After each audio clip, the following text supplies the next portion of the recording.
Hi guys, welcome to ISS point. आज के session में बात करने वाले हैं जनरल साइंस के क्वेश्चन देखेंगे। तो टोटल 15 क्वेश्चन है। जनरल साइंस में तो फिजिक्स, केमिस्ट्री, बायोलॉजी दोनों सब्जेक्ट इसमें कवर हो जाएंगे। क्वेश्चन होगा टोटल 15 क्वेश्चन देखेंगे।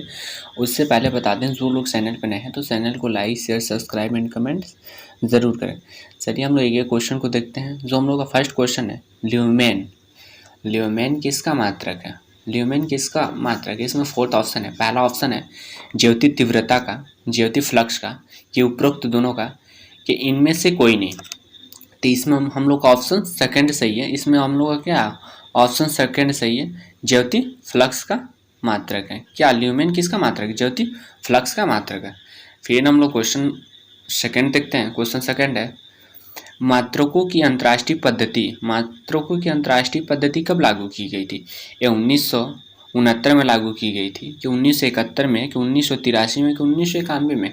तो इसमें भी हम लोग का ऑप्शन सेकंड सही है। ऑप्शन सेकंड सही है, 1971 में लागू की गई थी। ठीक है, मात्रकों की अंतर्राष्ट्रीय पद्धति कब लागू की गई थी? 1971 में लागू की गई थी। फिर हम लोग क्वेश्चन नंबर थर्ड देखते हैं। क्वेश्चन नंबर थर्ड है, एसआई पद्धति में लेंस की शक्ति की इकाई क्या है? वाट है, कि डॉप्टर है, कि ऑप्टर है, कि मीटर है? तो एसआई पद्धति में जो लेंस की इकाई यानी मात्रक होता है वो क्या होता है? डायोप्टर होता है। ठीक है, डायोप्टर होता है। फिर हम क्वेश्चन नंबर फोर्थ देखते हैं। वस्तुओं को गर्म करने पर उसके अणुओं में क्या होता है, क्या प्रभाव पड़ता है? वस्तुओं को गर्म करने पर उसके अणुओं का क्या प्रभाव पड़ता है?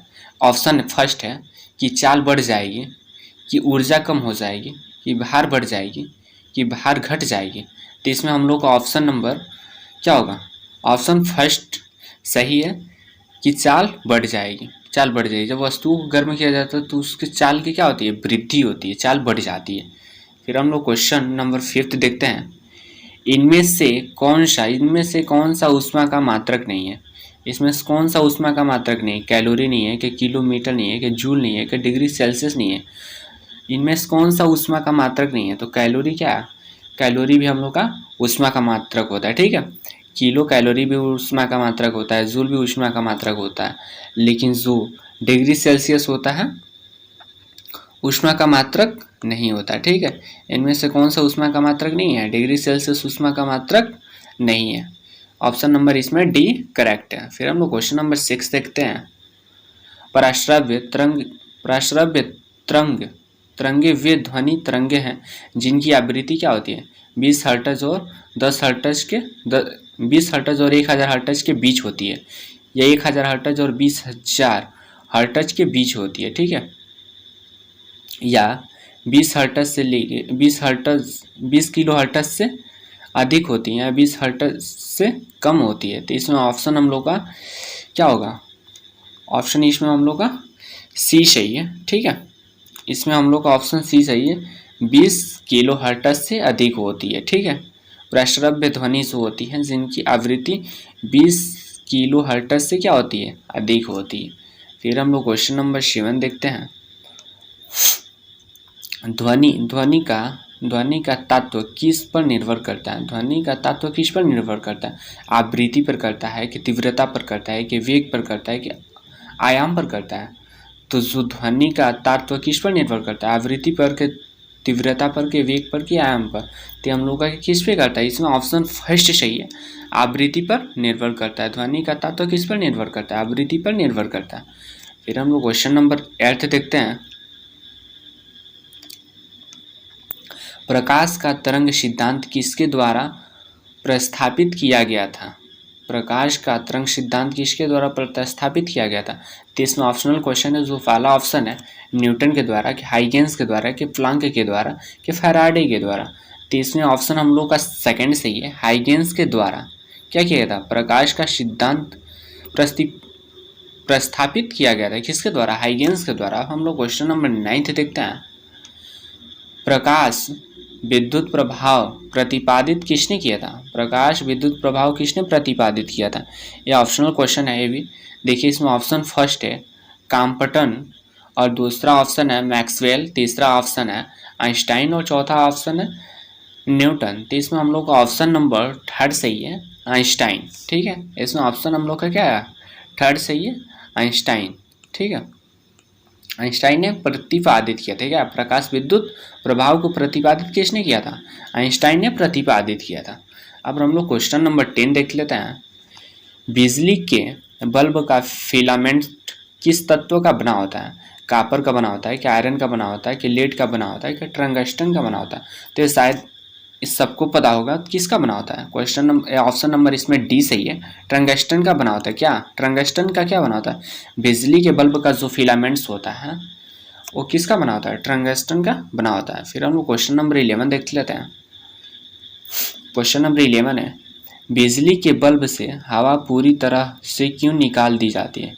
बिजली के जो बल्ब होते हैं उसमें से हवा पूरी तरह से निकाल दी जाती है, क्यों? इसमें ऑप्शन फर्स्ट है टंगस्टन तंतु की उपसैन को रोकने के लिए। फिर ऑप्शन नंबर सेकंड है बल्ब के फूट जाने से के रोकने के लिए। फिर ऑप्शन थर्ड है सी है अवशोषण के कारण प्रकाश की हानि को रोकने के लिए। फिर ऑप्शन डी है उपरोक्त में से कोई नहीं। तो इसमें क्या होगा? ऑप्शन नंबर इसमें फर्स्ट सही होगा।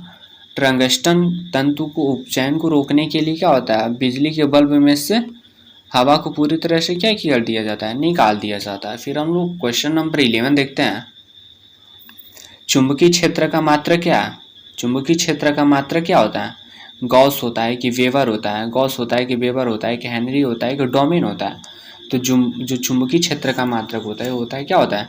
गॉस होता है। फिर इसमें ऑप्शन फर्स्ट चाहिए, चुंबकीय क्षेत्र का मात्रक क्या होता है? गॉस होता है। ठीक है, फिर हम लोग क्वेश्चन नंबर 13 देखते हैं। अस्थायी चुंबकीय जिस पदार्थ का बना होता है, अस्थायी चुंबक जिस पदार्थ का बना होता है वह होता है क्या होता है? फेरो मैग्नेटिक होता है कि डाई मैग्नेटिक होता है कि एंटी फेरोमैग्नेटिक्स होता है कि उपरोक्त सभी होता है? तो क्या होता है? फेरोमैग्नेटिक्स होता है। ऑप्शन नंबर इसमें फर्स्ट चाहिए, फेरोमैग्नेटिक होता है। क्या होता है? अस्थायी चुंबक जिस पदार्थ का बना होता है क्या होता है? फेरोमैग्नेटिक होता है। फिर क्वेश्चन नंबर हम लोग 14 देखते हैं। पहले तापायनिक वाल्व का आविष्कार किसने किया था? पहले तापायनिक वाल्व का आविष्कार किसने किया था? ये ऑप्शन है हम लोग का, थॉमसन एडिसन ने किया था, कि रिचर्डसन ने, कि जे फ्लेमिंग ने, कि लेडी फॉस्टन ने किया था? तो इसमें कौन किए थे हम लोग का? जे फ्लेमिंग ने किया था। क्या किए थे? पहले तापायनिक वाल्व का आविष्कार कौन किया था? जेल फ्लेमिंग ने किए थे। ठीक है, अब हम लोग क्वेश्चन नंबर 15 देखते हैं। जे फ्लेमिंग ने किए थे किस चीज़ का? तापायनिक बल्ब का आविष्कार किया था। फिर हम लोग क्वेश्चन नंबर 15 देखते हैं। सुपरकंडक्टर की चालकता कितनी होती है? सुपरकंडक्टर की चालकता कितनी होती है? क्या होती है? इसमें ऑप्शन पहला है असीमित होती है, बी है कम होती है, सी है शून्य होती है, डी है अधिक होती है। तो इसमें ऑप्शन हम लोग का क्या होगा? फर्स्ट सही होगा। सुपरकंडक्टर की चालकता क्या होती है?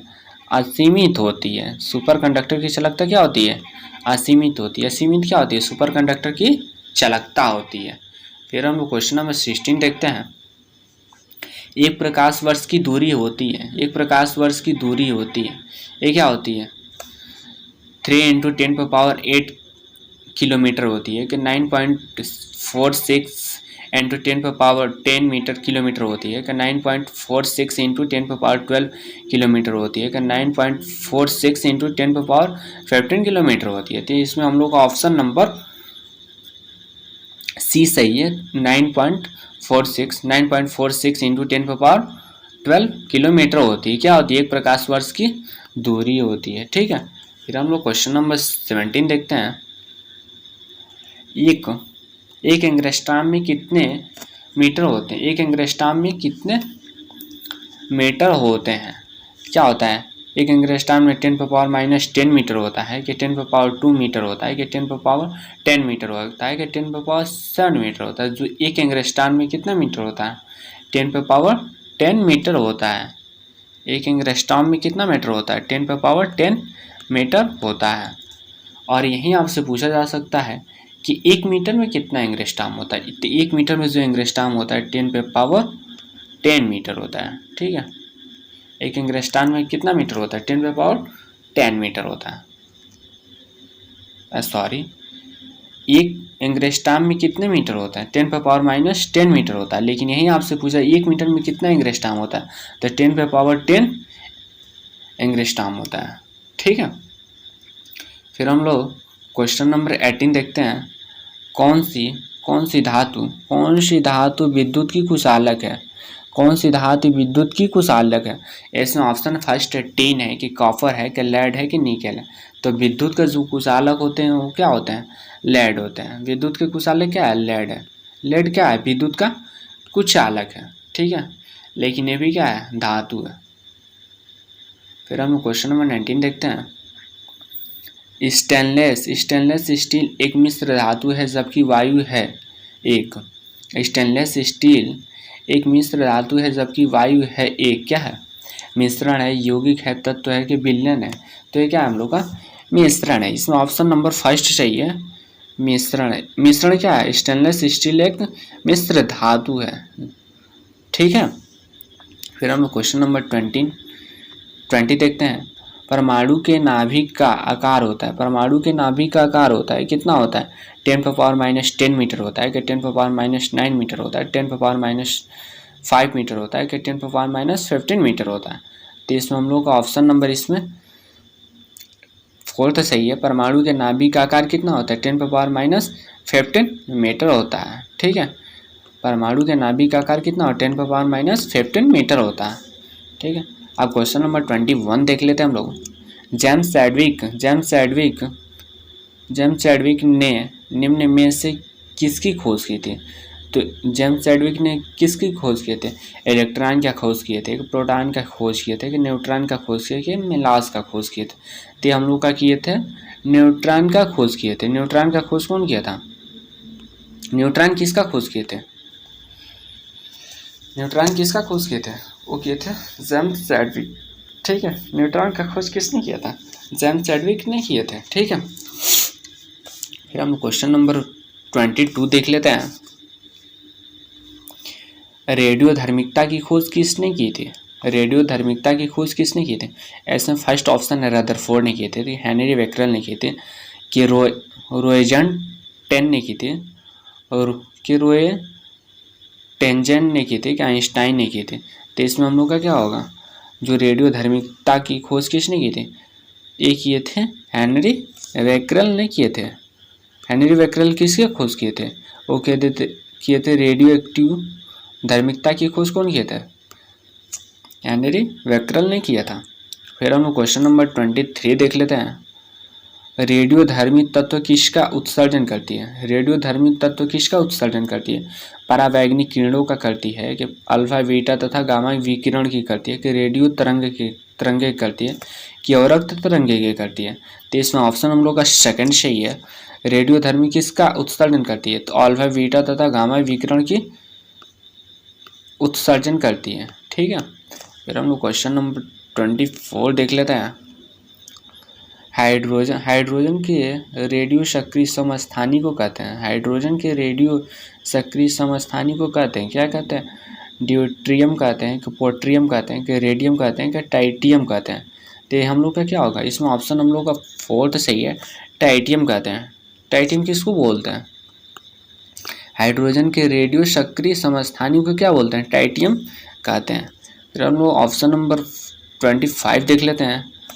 आयनों से बने यौगिक का सामान्य नाम होता है। आयनों से बने यौगिकों का सामान्य नाम होता है, क्या होता है? वैद्युत संयोजक होता है कि सहसंयोजक होता है कि उपसंयोजक होता है? इनमें से कोई नहीं। तो इसमें ऑप्शन हम लोग का फर्स्ट सही है, वैद्युत संयोजक होता है। वैद्युत संयोजक क्या होता है? आयनों से बने यौगिकों का सामान्य नाम क्या होता है? वैद्युत संयोजक होता है। फिर हम लोग क्वेश्चन नंबर 26 देख लेते हैं। ऑक्सीकरण वह प्रक्रिया है जिसमें तत्व की संयोजकता क्या होती है? घट जाती है, बढ़ जाती है कि अपरिवर्तित रहती है कि इनमें से कोई नहीं? तो इसमें हम लोग का ऑप्शन नंबर क्या होगा? ऑप्शन इसमें हम लोग का सेकंड सही है, बढ़ जाती है। क्या होती है? ऑक्सीकरण वह प्रक्रिया है जिसमें तत्वों की संयोजकता क्या होती है? बढ़ जाती है। ठीक है, अब क्वेश्चन नंबर हम लोग 27 देखते हैं। सभी अम्ल जल में घुलकर प्रदान करते हैं। सभी अम्ल जल में घुलकर प्रदान करते हैं। वो क्या प्रदान करते हैं? OH माइनस आयन प्रदान करते हैं कि हाइड्रोजन प्लस यानी H प्लस आयन प्रदान करते हैं कि इलेक्ट्रॉन की न्यूट्रॉन। तो क्या होगा? जो अम्ल होते हैं वो जल में घुलकर H प्लस देते हैं। ठीक है, H प्लस देते हैं यानी हाइड्रोजन आयन प्रदान करते हैं। ठीक है, और वहीं पे कहा था जो क्षार जल में घुलकर क्या प्रदान करते हैं, तो वो प्रदान करते हैं हाइड्रो ऑक्साइड आयन। ठीक है, OH आयन प्रदान करते हैं। ठीक है, फिर हम लोग क्वेश्चन नंबर 28 देख लेते हैं। गैसों के विसरण का नियम किसने प्रतिपादित किया था? गैसों का विसरण का नियम किसने प्रतिपादित किया था? ऑप्शन फर्स्ट है बॉयल ने, कि चार्ल्स ने, कि अवोगाद्रो ने, कि गाहम ने। तो गैसों के विकिरण का नियम किसने प्रतिपादित किया था? वो किया था आपका गाहम ने। ठीक है, ऑप्शन नंबर 4 सही है, गाहम ने प्रतिपादित किया था। क्या? गैसों के विसरण का नियम किसने प्रतिपादित किया था? गाहम ने प्रतिपादित किया था। फिर हम लोग क्वेश्चन नंबर 29 देख लेते हैं। उत्प्रेरक की खोज किसने की थी? उत्प्रेरक की खोज किसने की थी? वो ऑप्शन हम लोग का फर्स्ट है। उत्प्रेरक की खोज किसने की थी? ऑप्शन फर्स्ट है वर्जिलियस ने, के रदरफोर्ड ने, के लुइस ने, के कोसेल ने। तो इसमें ऑप्शन हम लोग का फर्स्ट सही है, ऑप्शन नंबर फर्स्ट सही है। वर्जिलियस ने क्या किए थे? उत्प्रेरक का खोज किए थे। ठीक है, उत्प्रेरक खोज कौन किया था? वर्जिलियस ने किया था। ठीक है, फिर हम लोग ऑप्शन नंबर 13 देख लेते हैं। क्वेश्चन नंबर 13, जल गैस किसका संयोजक है? जल गैस किसका संयोजक है? CO यानी कार्बन मोनोऑक्साइड। कार्बन मोनोऑक्साइड और जल का है कार्बन डाइऑक्साइड यानी कार्बन मोनोऑक्साइड का है, कि कार्बन मोनोऑक्साइड हाइड्रोजन का है, कि कार्बन डाइऑक्साइड और हाइड्रोजन का है। तो इसमें ऑप्शन हम लोग का क्या होगा? थर्ड सही है, कार्बन मोनोऑक्साइड और हाइड्रोजन का संयोजक है गैस। जो जल गैस है, जल गैस किसका संयोजक है? कार्बन मोनोऑक्साइड और हाइड्रोजन का संयोजक है। फिर हम लोग क्वेश्चन नंबर 31 देख लेते हैं। तत्वों के वर्गीकरण से संबंधित त्रिक का नियम का प्रतिपादित किसने किया था? तो इसमें ऑप्शन हम लोग का फर्स्ट है लोथरमेयर ने, कि डोवेरेनर ने। पहला ऑप्शन है लोथरमेयर ने, कि डोवेरेनर ने, कि मेंडलीफ ने, कि लियोडेंस ने। तो इसमें ऑप्शन हम लोग का क्या है? सेकंड सही है, डोवेरेनर ने। ठीक है, डोवेरेनर ने क्या किया था? तत्वों के वर्गीकरण से संबंधित त्रिक का नियम प्रतिपादित किया था। कौन किए थे? डोवेरेनर ने। ठीक है, फिर हम लोग ऑप्शन नंबर हम लोग का क्वेश्चन नंबर 32 देख लेते हैं। हॉलमार्क का चिन्ह किन उत्पादों पर लगाया जाता है? हॉलमार्क का चिन्ह किन उत्पादों पर लगाया जाता है? ये क्या होता है? खाद्य पदार्थ पे, के स्वर्ण के आभूषण पे, के पेट्रोलियम के उत्पाद पर, के पर्यावरण के मित्र उत्पाद पर। तो क्या होगा? हॉलमार्क का चिन्ह जो होता है वो स्वर्ण के आभूषण पे लगाया जाता है। स्वर्ण के आभूषण पे क्या होता है? हॉलमार्क का चिन्ह लगाया जाता है। ठीक है, फिर हम लोग क्वेश्चन नंबर 33 देख लेते हैं। स्टील में कार्बन का प्रतिशत होता है। स्टील में कार्बन का प्रतिशत होता है, कितना होता है? 0.1 से लेकर 1.5% होता है, कि 0.5 से लेकर 1% होता है, कि 0.1 से लेकर 0.2% होता है, कि 0.2 से लेकर 1.5 होता है। तो क्या होता है? 0.1 से लेकर 1.5 होता है। क्या होता है? 0.1 से लेकर 1.5 होता है। क्या होता है? स्टील में कार्बन का प्रतिशत होता है। ठीक है, फिर हम क्वेश्चन नंबर 34 देख लेते हैं। प्रयोगशाला में संश्लेषित किया गया पहला कार्बनिक यौगिक था। क्या था? लैक्टिक एसिड था, कि ग्लूकोज था, कि यूरिया था, कि यूरिक एसिड था। ठीक है, होगा ऑप्शन इसमें हम लोग का थर्ड सही है, यूरिया था। क्या? यूरिया था। प्रयोगशाला में संश्लेषित किया गया पहला कार्बनिक यौगिक था। क्या था? यूरिया था। ठीक है, फिर हम लोग क्वेश्चन नंबर 35 देख लेते हैं। जीव विज्ञान के जनक के नाम से जाने जाते हैं? जीव विज्ञान के जनक के नाम से जाने जाते हैं? कौन जाने जाते हैं? अरस्तु जाने जाते हैं, कि डार्विन जाने जाते हैं, कि लैमार्क जाने जाते हैं, कि फुर्किंसे जाने जाते हैं? तो जीव विज्ञान के जनक के नाम से जाने जाते हैं वो कौन जाने जाते हैं? अरस्तु जाने जाते हैं। ठीक है। अब क्वेश्चन नंबर हम लोग 36 देख लेते हैं। गोबर पर उगने वाले कवक कहलाते हैं। गोबर पर उगने वाले कवक कहलाते हैं, क्या कहलाते हैं? सॉक्सीकोलस कहलाते हैं, कि टेरिकोलस कहलाते हैं, कि कॉर्टिकोलस कहलाते हैं, कि क्रोपीफिलस कहलाते हैं? तो ये क्या कहलाते हैं? क्रोपीफिलस कहलाते हैं। क्रोपीफिलस क्या कहलाते हैं? गोबर पर उगने वाले कवक कहलाते हैं। गोबर पर उगने वाले कवक क्या कहलाते हैं? कोपोफिलस कहलाते हैं। कोपोफिलस क्या होते हैं? गोबर पर उगने वाले एक प्रकार के कवक होते हैं।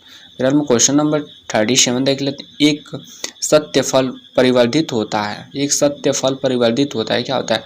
अंडाशय से, कि पुष्पाशय से, कि दलों से, कि आशय से। एक सत्य फल परिवर्धित होता है, किससे होता है? अंडाशय से होता है, कि पुष्पासन से होता है, कि दलों से होता है, कि अंडाशय से होता है? तो जो सत्य फल परिवर्तित होता है किससे होता है? अंडाशय से परिवर्तित होता है। क्या सत्य फल कैसे परिवर्तित होता है? अंडाशय से परिवर्तित होता है। ठीक है। फिर हम क्वेश्चन नंबर 38 देख लेते हैं। 38 प्रकाश संश्लेषण का प्रथम स्थिर यौगिक है। प्रकाश संश्लेषण का प्रथम स्थिर यौगिक है, क्या है?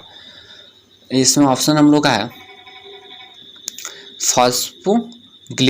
फास्फोग्लिसरिक अम्ल है, कि स्टार्च है, कि ग्लूकोज है, कि डाई फास्फोग्लिसरिक अम्ल है? तो क्या हम लोग का इसमें हम लोग का ऑप्शन नंबर सी सही है, ग्लूकोज है। ग्लूकोज क्या है? प्रकाश संश्लेषण का प्रथम स्थिर यौगिक है। ठीक है। फिर हम क्वेश्चन नंबर 39 देख लेते हैं। पादप रोग का सबसे उत्तरदायी कारक कौन है? पादप रोग का सबसे उत्तरदायी कारक कौन है? ये फफूंद है, कि जीवाणु है, कि विषाणु है, कि प्रोटोजोआ है? पादप रोगों का सबसे उत्तरदायी कारक कौन है? फफूंद है, कि जीवाणु है, कि विषाणु है, कि प्रोटोजोआ है? तो क्या हम लोग का फफूंद होता है। फफूंद क्या होता है? पादप रोगों का सबसे उत्तरदायी कारक होता है। फिर हम लोग क्वेश्चन नंबर 14 देख लेते हैं। आलू में ब्लैक हार्ट का कारक कौन है? आलू में ब्लैक हार्ट का कारक कौन है? इसमें ऑप्शन फर्स्ट है तांबे की कमी, पोटेशियम की कमी, ऑक्सीजन की कमी, कि बोरान की कमी? तो इसमें ऑप्शन हम लोग का क्या है? ऑप्शन सी सही है, ऑक्सीजन की कमी। ऑक्सीजन की कमी क्या होती है? आलू के ब्लैक हार्ट का कारक होता है। ठीक है। फिर हम लोग क्वेश्चन नंबर 41 देख लेते हैं। जीन शब्द का सर्वप्रथम प्रयोग किसने किया था? जीन शब्द का प्रयोग सर्वप्रथम किसने किया था? इसमें ऑप्शन है, ऑप्शन फर्स्ट है वॉल्डेयर ने, ऑप्शन सेकंड से वाटसन ने, और ऑप्शन थर्ड है क्रिक ने, और ऑप्शन फोर्थ है क्या? जॉनसन ने। तो इसमें जो जीन शब्द का सर्वप्रथम प्रयोग किया था वो कौन किए थे? जॉनसन ने किया था। जॉनसन क्या किए थे? जीन शब्द का सबसे पहले प्रयोग किया था कौन? जॉनसन ने। ठीक है। अब क्वेश्चन नंबर 42 देख लेते हैं। आनुवंशिकता शब्द किसने गढ़ा है? आनुवंशिकता शब्द किसने गढ़ा है? मॉर्गन ने, कि मेंडल ने, कि वैटसन ने, कि जॉनसन ने? तो जो आनुवंशिकता शब्द है वो किसने गढ़ा है? ये वैटसन ने गढ़े हैं। वाटसन क्या किए हैं? आनुवंशिकता शब्द गढ़े हैं। अब क्वेश्चन नंबर 43 देख लेते हैं। आनुवंशिकता के जनक कौन है? आनुवंशिकता के जनक कौन है? लैमार्क है, कि डार्विन है, कि मेंडल है, कि खुराना है? तो जो आनुवंशिकता के जनक कौन है? मेंडल है। आनुवंशिकता के जनक कौन है? मेंडल है। फिर हम क्वेश्चन नंबर 44 देख लेते हैं। लैमार्कवाद का मूल सिद्धांत है क्या है? विभिन्नताएं हैं, कि उपार्जिता लक्षणों की वंशागति है, कि जीवन संघर्ष है, कि नए अंगों का अचानक विकास है? तो क्या हो? उपार्जित लक्षणों की वंशागति क्या है? लैमार्क का मूल सिद्धांत है। लैमार्कवाद का मूल सिद्धांत क्या है? उपार्जित लक्षणों की वंशागति। ठीक है। अब क्वेश्चन नंबर 25 देख लेते हैं हम लोग। न्यूक्लियस के बाहर डीएनए कहाँ मिलता है? न्यूक्लियस के बाहर डीएनए कहाँ मिलता है? गाल्जी काय में मिलता है, कि राइबोसोम में मिलता है, कि माइटोकॉन्ड्रिया में मिलता है, कि अंतर्द्रव्य जालिका में मिलता है। तो ये किस में मिलता है? माइटोकॉन्ड्रिया में मिलता है। माइटोकॉन्ड्रिया में क्या होता है? न्यूक्लियस के बाहर डीएनए कहाँ मिलता है? माइटोकॉन्ड्रिया में मिलता है। फिर हम लोग क्वेश्चन नंबर 46 देख लेते हैं। सेल नाम किस जीव वैज्ञानिक ने सर्वप्रथम दिया था? सेल नाम किस जीव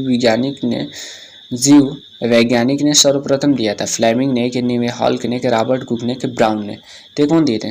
रॉबर्ट हुक ने दिया था। रॉबर्ट हुक ने क्या दिए थे? सेल नाम किस जीव वैज्ञानिक ने सर्वप्रथम दिया था? रॉबर्ट हुक ने। अब क्वेश्चन नंबर 47 देख लेते हैं हम लोग।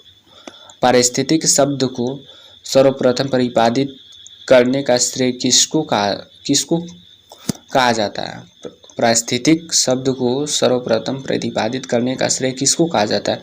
ब्राउन को कहा जाता है, कि रस्तु को, कि खुराना को, कि रीटर को? तो किसको कहा जाता है?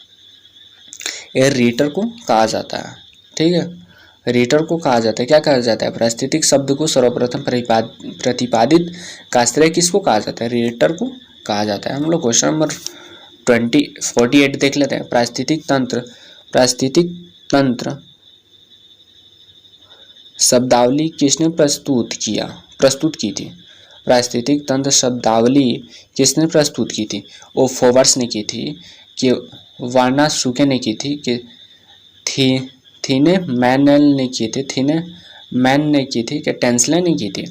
तो जो पारिस्थितिक तंत्र शब्दावली है कौन प्रस्तुत की थी? टॉन्सेल ने की थी। टॉन्सेल क्या किए थे? पारिस्थितिक तंत्र शब्दावली किसने प्रस्तुत किए थे? टॉन्सेल ने किया था। ठीक है, अब क्वेश्चन नंबर हम लोग 49 देख लेते हैं। डीडीटी होता है, क्या होता है? प्रतिजैविक होता है, कि जीव अपघटनी प्रदूषक होता है, कि आजीव अपघटनी प्रदूषक होता है, कि इनमें से कोई नहीं?